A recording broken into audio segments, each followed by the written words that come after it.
ಎಲ್ಲ ಗಣ್ಯರಿಗೂ, ನಮ್ಮ ಮೋಹನ್ ರಾವ್ ಆಗಿರ್ಬೋದು, ಮಲ್ಲಿಕಾರ್ಜುನಪ್ಪ ಆಗಿರ್ಬೋದು, ರಾಮೇಗೌಡರಾಗಿರ್ಬೋದು, ಕನ್ನಡ ಜನಶಕ್ತಿ ಕೇಂದ್ರ ಅವರಿಗೆ ಮೊದಲೇ ಹೃದಯಪೂರ್ವಕ ನನ್ನ ನಮನಗಳನ್ನು ಅರ್ಪಿಸ್ತೇನೆ. ಈ ಥರ ಒಂದು ಸುಂದರವಾದ ಕಾರ್ಯಕ್ರಮವನ್ನು ಹಮ್ಮಿಕೊಂಡಿರ್ತಾರೆ, ಮಾಡ್ತಾ ಇದ್ದಾರೆ ಇವರು ಅಂತ ನನಗೆ ಕಲ್ಪನೆ ಕೂಡ ಇರಲಿಲ್ಲ. ಯಾಕಂದರೆ ರಾಜ್ಕುಮಾರ್ ಅವ್ರ ಪಕ್ಕದಲ್ಲಿ ನೊಂದೊಂದು ಫೋಟೋ ಬರುತ್ತೆ ಅನ್ನೋ ಕಲ್ಪನೆಯೇ ಇಲ್ಲ. ಒಂದು ಸುಮಾರು ವರ್ಷಗಳಿಂದ, ಒಂದು 64ನೇ ಇಸ್ವಿಲಿ ಧೂಮಕೇತು ಚಿತ್ರವನ್ನು ನಾನು ರಾಜ್ಕುಮಾರ್ ಅವರೊಟ್ಟಿಗೆ ಮಾಡಿದಾಗ ಅಲ್ಲಿ ಕೆಂಪೇಗೌಡ ರಸ್ತೆಯಲ್ಲೆಲ್ಲ ನಮ್ಮದೇ ಫೋಟೋ ಇತ್ತು. ಯಾಕೆಂದರೆ ಸ್ವಿಮ್ಮಿಂಗ್ ಸೂಟ್ ಹಾಕ್ಕೊಂಡು ರಾಜ್ಕುಮಾರ್ ಒಟ್ಟಿಗೆ, ಏನಪ್ಪ ಇದು ನಮ್ಮದು ಫೋಟೋ ಎಲ್ಲ ಹಾಕ್ಬಿಟ್ಟಿದ್ದಾರೆ, ಪೋಸ್ಟ್ಗಳೆಲ್ಲ ಅಂಟಿಸ್ಬಿಟ್ಟಿದ್ದಾರೆ ಅಂತ. ಯಾಕೆಂದರೆ ಅದು ಸ್ವಿಮ್ಮಿಂಗ್ ಸೂಟ್ ಇತ್ತು, ಅದಕ್ಕೋಸ್ಕರ. ಸೊ ರಾಜ್ಕುಮಾರ್ ಅವರೊಟ್ಟಿಗೆ ನಾನು ಒಂದು ಸಿನಿಮಾ, ಒಂದು ನಾಟಕ ಮಾಡಿದ್ದೀನಿ. ಇದೇ ನನ್ನ ಹೆಗ್ಗಳಿಕೆ ಅಂತ ಹೇಳ್ಬೋದು. ಅದೆಲ್ಲ ಇರಲಿ, ನನ್ನ ಆಚಾರ್ಯ ಅಂದರೆ ನನ್ನ ಗುರುಗಳು CV ಶಿವಶಂಕರ್ ಅವರು ನನ್ನ ಮೊದಲನೆಯ ನೃತ್ಯ ಗುರುಗಳು. ಅವರು ನನಗೆ ನೃತ್ಯವನ್ನು ಹೇಳಿಕೊಟ್ಟವರು. 1958ರಲ್ಲಿ, ನನಗೊಂದು 8 ವರ್ಷ ಇರ್ಬೋದು, ಸತಿನಳಾಯಿನಿ ಎನ್ನೋ ಚಿತ್ರ, ಅದರಲ್ಲಿ ರಾಜ್ಕುಮಾರ್ ಅವರು ಹೀರೋ.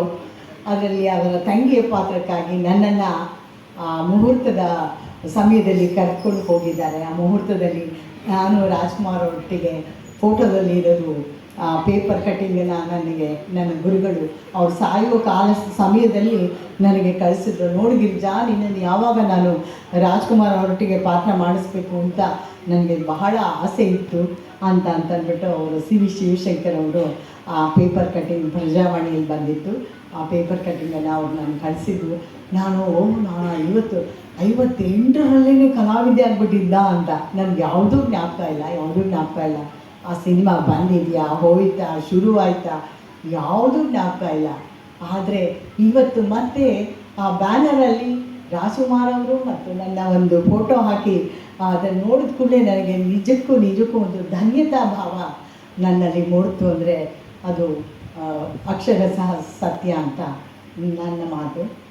ಮತ್ತು ಏನು ಹೇಳೋದು, ಕಲಾವಿದರ ಬಗ್ಗೆ ಹೇಳೋದು. ನಮ್ಮ ರಾಮೇಗೌಡರು ರಾಜ್ಕುಮಾರ್ ಅವ್ರ ಬಗ್ಗೆ ಸಾಕಷ್ಟು ತಿಳಿಸಿದ್ದಾರೆ. ಮತ್ತು ನಾನು ಅದನ್ನೇ ರಿಪೀಟ್ ಮಾಡಬೇಕಾಗತ್ತೆ. ಆದರೂ ಹೇಳ್ತೀನಿ ಅವರ ಬಾಂಧವ್ಯ ಹೇಗಿತ್ತು ಅಂತ ಅನ್ನೋದನ್ನು. ಒಬ್ಬ ಕಲಾವಿದ ಒಂದು ಸಿನಿಮಾ ಆಗಲಿ, ನಾಟಕ ಆಗಲಿ, ಅಥವಾ TV ಸೀರಿಯಲ್ಲೇ ಆಗಲಿ, ಸಂಗೀತ ಆಗಲಿ, ನೃತ್ಯ ಆಗಲಿ, ಜನರನ್ನು ಆಕರ್ಷಿಸುವುದಕ್ಕೆ, ಅವರ ಮನರಂಜನೆ ನೀಡೋದಕ್ಕೋಸ್ಕರ ಸೃಷ್ಟಿಯಾಗುವ ಅಂತಹ ಕಲಾ ಪ್ರಕಾರಗಳು ಅಂತ ನನ್ನ ಒಂದು ಅನಿಸಿಕೆ. ಆದರೆ ಒಬ್ಬ ಕಲಾವಿದ ಒಬ್ಬ ಜನರ ಮನಸ್ಸನ್ನು ಅವನು ರಂಜಿಸಬೇಕಾದರೆ ಅವನು ತಪಸ್ಸೇ ಮಾಡಬೇಕು ಅಂತ ಅನಿಸುತ್ತೆ. ಅವನಿಗೆ ಬಡತನ ಇರಲಿ, ಕಾಯಿಲೆ ಇರಲಿ, ನೋವಿರಲಿ, ನಲಿವಿರಲಿ, ಏನೇ ಆಗಿರಲಿ, ಅವನು ಶೋ ಮಸ್ಟ್ ಗೋ ಆನ್ ಅನ್ನೋ ಒಂದು ಸಿದ್ಧಾಂತವನ್ನು ತಾನು ರೂಢಿಸ್ಕೊಂಡಿರಬೇಕು. ಏನೇ ಆಗಲಿ, ಮನೇಲಿ ಸಾವೇ ಆಗಿರಲಿ, ಅದನ್ನು ಮರೆತು ಅವನು ರಂಗಭೂಮಿಯಲ್ಲಿ ತಾನು ಅನ್ನೋದನ್ನು ಮರೆತು ಆ ಪಾತ್ರವಾಗಿ ಅವನು ಅಭಿನಯಿಸೋದಿದೆಯಲ್ಲ, ಅದಕ್ಕೂ ನಿಜಕ್ಕೂ ಬಹಳ ಒಂದು ತುಂಬ ವೇದನೆ ತರುವಂಥ ಒಂದು ವಿಷಯ. ಆದರೂ ಅಷ್ಟು ವಿನ್ಮಾನವಾಗಿರ್ತಾರೆ ಕಲಾವಿದರು ಅಂತಂದರೆ ಅವರಿಗೆ ದೊಡ್ಡ ನಮಸ್ಕಾರವನ್ನೇ ಹೇಳಬೇಕು. ಅಂತ ಎಷ್ಟೋ ಅಡೆತಡೆಗಳನ್ನು ರಾಜ್ಕುಮಾರ್ ಅವರು ಅನುಭವಿಸಿದ್ದಾರೆ. ಅವರಿಗೆ ಅವಮಾನ ಆದಂಥ ಪ್ರಸಂಗವೂ ಸಾಕಷ್ಟಿದೆ. ಅದೆಲ್ಲವನ್ನು ಮೀರಿ ಒಂದು ಅಪ್ರಬುದ್ಧ ಕಲಾವಿದನಾಗಿ, ಅಪ್ಪಟ ಕಲಾವಿದನಾಗಿ ಮೆರೆದವರು ನಮ್ಮ ರಾಜಣ್ಣ ಅಂತ ಹೇಳಿದ್ರು ತಪ್ಪಾಗಲಾರ್ದು. ಗುಬ್ಬಿ ಕಂಪನಿ ಆಯಿತು, ಸುಬ್ಬಯ್ಯ ನಾಯ್ಡು ಕಂಪನಿಯಲ್ಲಿ ಅವರ ತಂದೆ ತೀರಿ ಹೋದ್ಮೇಲೆ ಇಡೀ ಕುಟುಂಬ ನಾಯ್ಡು ಅವರ ಕಂಪನಿಯಲ್ಲಿ ಬಂದು ಅಲ್ಲಿ ಅಭಿನಯವನ್ನು ಕಲಿತರಂತೆ. ಒಳ್ಳೊಳ್ಳೆಯ ಪಾತ್ರಗಳು ಅವ್ರಿಗೆ ಸಿಕ್ತಂತೆ. ಅದನ್ನೆಲ್ಲ ಒಂದು ಸುಬ್ಬಯ್ಯ ನಾಯ್ಡು ಅವರು ಅಂತಂದರೆ ಕನ್ನಡ ಭಾಷೆಗೆ, ಸಾಹಿತ್ಯದ ಬಗ್ಗೆ ಅವ್ರಿಗೆ ಎಷ್ಟು ಒಲವಿತ್ತೋ ಏನೋ ಗೊತ್ತಿಲ್ಲ. ಕನ್ನಡ ಸಾಹಿತ್ಯದ ಬಗ್ಗೆ ಅಷ್ಟು ಇದೇ ಥರ ಮಾತಾಡಬೇಕು, ಧ್ವನಿಯ ಏರಿಳಿತ ಹೀಗೆ ಇರಬೇಕು, ಮತ್ತು ಮಾತಿಲ್ಲದೆ ನಿನ್ನ ಒಂದು ಭಾವನೆಯನ್ನು ಕಣ್ಣಿನಲ್ಲಿ ತೋರಿಸುವುದ ಕಲೆ ಹೇಗೆ ಅಂತ ಸುಬ್ಬಯ್ಯ ನಾಯ್ಡು ಅವರು ಹೇಳ್ಕೊಟ್ಟಂತೆ. ಇದನ್ನೆಲ್ಲ ಹೇಳಿದ್ದು ನನಗೆ ಮಾಸ್ಟರ್ ಹಿರಣ್ಣಯ್ಯನವರು. ಅವ್ರ ಹತ್ರ ಕಲಿಬೇಕು ಅಂತಂದರೆ ನಮ್ಮ ತಂದೆ, ನಾನು ಎಲ್ಲರೂ ಅವರ ತೊಡೆ ಮೇಲೆ ಆಡಿ ಬೆಳೆದವರು. ನಮ್ಮ ತಂದೆ ಸುಬ್ಬಯ್ಯ ನಾಯ್ಡು ಅವರ ಕಂಪನಿಗೆ ನಾಟಕಗಳನ್ನು ಬರೀತಾ ಇದ್ರು ಅಂತ ಅಂದ್ಬಿಟ್ಟು ಹಿರಣ್ಣಯ್ಯನವರು ಹೇಳ್ತಾಯಿದ್ರು. ಶ್ರದ್ಧೆ, ಭಕ್ತಿ, ಶಿಸ್ತು ಇದೆಲ್ಲಕ್ಕೂ ಸುಬ್ಬಯ್ಯ ನಾಯ್ಡು ಅವರ ಕಂಪನಿ ಮಾದರಿಯಾಗಿತ್ತಂತೆ. ಅಲ್ಲಿ ಕಲಿತು ಇವರು ಹೊರಗಡೆ ಬಂದು ಒಂದು ಬೇಡರ ಕಣ್ಣಪ್ಪ ಅನ್ನೋ ಚಿತ್ರದಿಂದ ಒಂದು ಸಣ್ಣ ಬೆಳಕು ಬೆಳ್ಳಿ ಪರದೆ ಮೇಲೆ ಹರಿಯಿತು. ಅದು ಮುಂದೆ ಮುಂದೆ ಹೋಗ್ತಾ ಹೋಗ್ತಾ ಇಡೀ ಕರ್ನಾಟಕಕ್ಕೆ ಒಂದು ಜ್ಯೋತಿಯಾಗಿ ಬೆಳೆದವರು ನಮ್ಮ ರಾಜ್ಕುಮಾರ್ ಅವರನ್ನೇ ತಪ್ಪಾಗಲಾರದು. ಚಪ್ಪಾಳೆ ಹೊಡೆದು. ಎಂತೆಂಥ ಪಾತ್ರಗಳು ಅವರ ನಿಭಾಯಿಸಿದ್ದು. ಅದು ವೀರರಸ ಆಗಿರ್ಬೋದು, ಹಾಸ್ಯರಸ ಆಗಿರ್ಬೋದು, ಅಥವಾ ಒಂದು ಭಕ್ತಿ ಪ್ರಧಾನವಾದ ಪಾತ್ರ ಆಗಿರ್ಬೋದು, ಅಥವಾ ಶೃಂಗಾರ ಅಂದ ಕೂಡಲೇ ರಸಿಕರ ರಾಜನೇ ನಮ್ಮ ರಾಜನೇ. ಎಲ್ಲರೂ ಆ ಎಣ್ಣೆ ತಮ್ಮಣ್ಣ, ಬೀದಿ ಬಸವಣ್ಣ, ಚೂರಿ ಚಿಕ್ಕಣ್ಣ, ಎಂತೆಂಥ ಪಾತ್ರಗಳು. ಅದೇನೇ ಮಯೂರ ಆಗಿರ್ಬೋದು, ರಣಧೀರ ಕಂಠೀರವ, ಕೃಷ್ಣದೇವರಾಯ, ಎಷ್ಟು ವಿಧವಾದ ಪಾತ್ರ ಮಾಡೋದು ಅಂತಂದರೆ ಬರೀ ಒಂದು ಏನೋ ಅದು ವೇಷಭೂಷೆಗಳನ್ನು ತೊಟ್ಕೊಂಡು ಬರೋದಲ್ಲ, ಅದಕ್ಕೆ ಅಂಗಸೌಷ್ಠವ, ನಿಲ್ಲುವ ಭಂಗಿಗಳು ಎಲ್ಲವೂ ವಿಭಿನ್ನವಾಗಿತ್ತು. ವಿಭಿನ್ನವಾಗಿ ಆ ಪಾತ್ರಗಳನ್ನು ಕಲಿತಾ ಅವ್ರು ಹೇಳಿದಾಗೆ ಅವರೇ ಒಂದು ಮಹಾ ವಿಶ್ವವಿದ್ಯಾಲಯ ಆಗ್ಬಿಟ್ಟು ಅವರಿಂದ ಎಲ್ಲರೂ ಕಲಿಯುವ ಹಾಗೆ ಆಯಿತು. ಅವರ ಒಂದು ಸೌಜನ್ಯ, ಸರಳತೆ ಎಲ್ಲರೂ ಮೈಗೂಡಿಸಿಕೊಳ್ಳಬೇಕಾಯಿತು. ಅಂದರೆ ಅದು ಮಾಡಿದ್ರೆ ಈ ಕಲಾವಿದ ಎಷ್ಟು ಬೇರೆ ಮಟ್ಟಕ್ಕೆ ಇದ್ದಾನಪ್ಪ, ಆದರೂ ಕೂಡ ಎಷ್ಟು ವಿನಯ, ಹೇಗೆ ಈಗಿರೋಕ್ಕೆ ಸಾಧ್ಯ.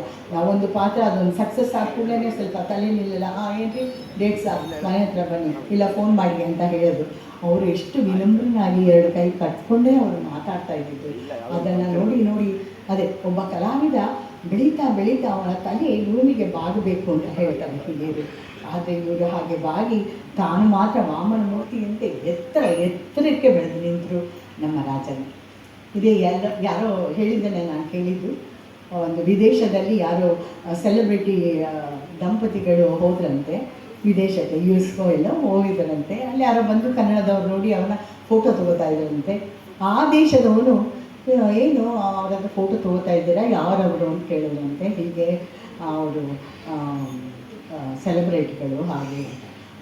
ಯಾವ ದೇಶದಿಂದ ಬಂದಿದ್ದು ಅಂತ ಕೇಳಿದ್ರಂತೆ. ಅದಕ್ಕೆ ಅವರು ಹೇಳಿದ್ರಂತೆ ಕರ್ನಾಟಕದಿಂದ ಅಂತ.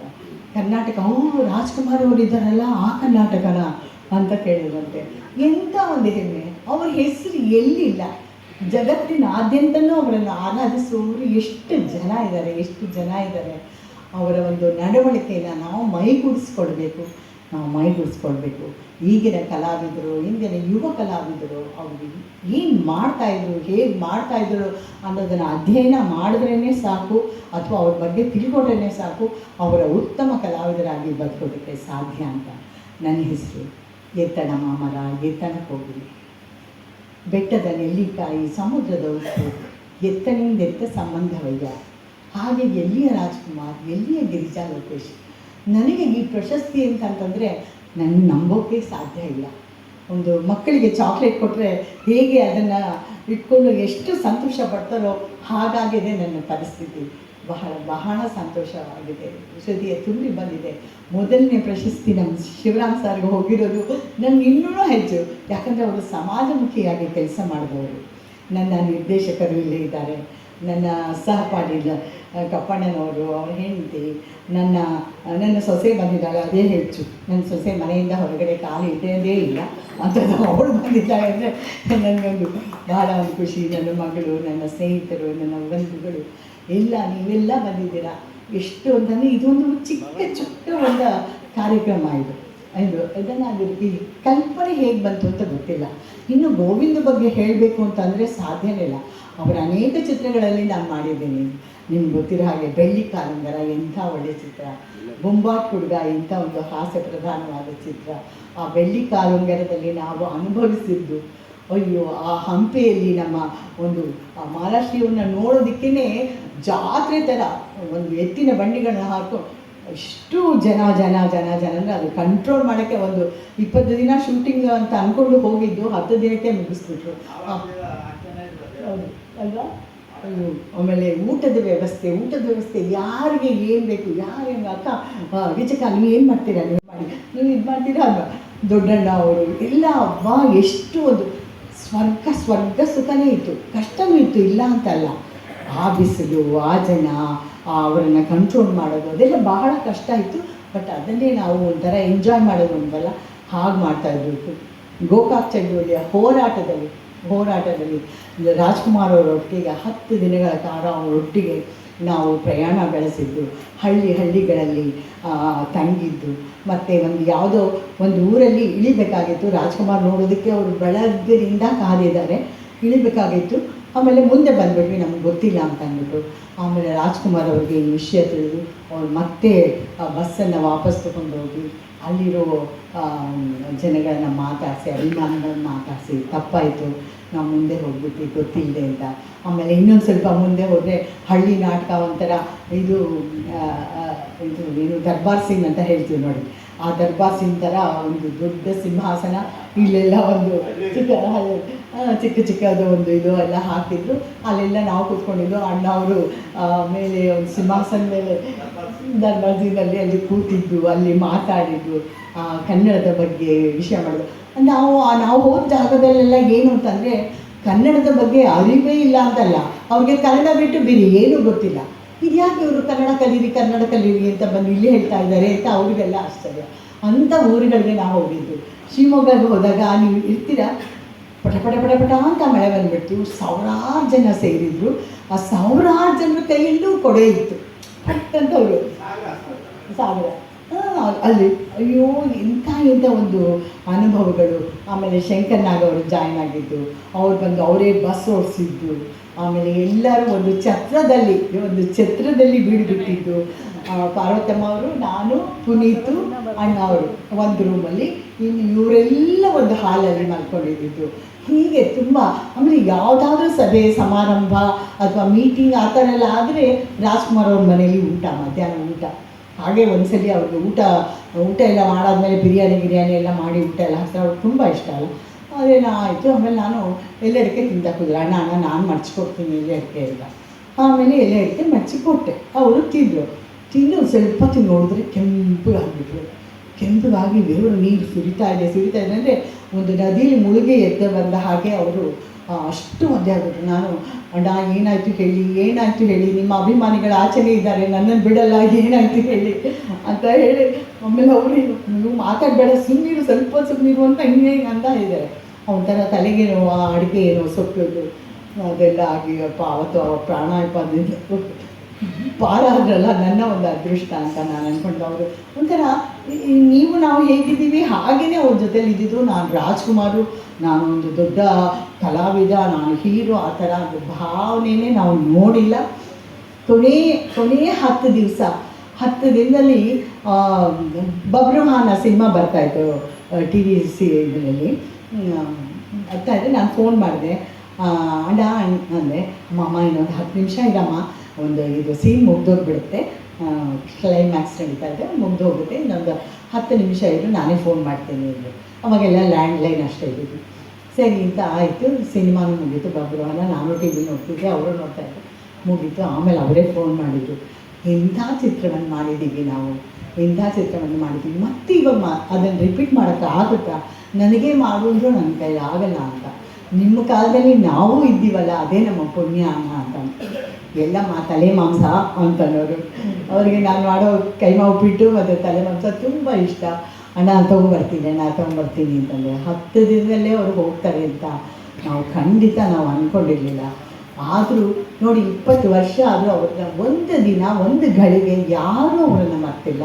ಅವರು ಹಾಗೆ ಜೀವಂತವಾಗೇ ಇದ್ದಾರೆ. ಅವ್ರು ಎಲ್ಲಿ ಹೋಗಿರ್ತಾರೆ, ಅವ್ರು ಎಲ್ಲಿ ಹೋಗೋಕ್ಕೆ ಸಾಧ್ಯ, ನಮ್ಮನ್ನೆಲ್ಲ ಬಿಟ್ಟು ಎಲ್ಲಿ ಹೋಗೋಕ್ಕೆ ಸಾಧ್ಯ. ಸೊ ಹಾಗಾಗಿ ಅಂಥ ಪುಣ್ಯಾತ್ಮನ ಅವರ ಹೆಸರಿನ ಪ್ರಶಸ್ತಿಯನ್ನು ನೀವು ನನಗೆ ಕೊಟ್ಟಿದ್ದಕ್ಕೆ ರಾಮೇಗೌಡರು ಮತ್ತು ನಿಮ್ಮ ಬಳಗ ಜನಶಕ್ತಿ ಕೇಂದ್ರ ಅವರೆಲ್ಲರಿಗೂ ನನ್ನ ಎಷ್ಟು ನಮನಗಳನ್ನು ಸಲ್ಲಿಸಿದ್ರು ಸಾಧ್ಯ. ಇನ್ನೇನು ಹೇಳಿ, ಬಹಳ ಖುಷಿಯಾಗಿದೆ. ನಾನೇ ಮಾತಾಡ್ತಿದ್ದೆ, ಬೀಜ ಮಾಡ್ಕೋತಾರೆ ನಮ್ಮ ಅಧ್ಯಕ್ಷರು. ಸೊ ಹಾಗಾಗಿ ತುಂಬ ಹೃದಯದ ಧನ್ಯವಾದಗಳು. ನೀವೆಲ್ಲ ಬಂದಿದ್ದಕ್ಕೆ ಕಣ ಇವೆಲ್ಲ ಬಂದಿದ್ದಕ್ಕೆ ನನಗೆ ತುಂಬ ಒಂಥರ ಹೆಮ್ಮೆ ಅಂತ ಅನ್ನಿಸ್ತಾ ಇದೆ. ಧನ್ಯವಾದಗಳು.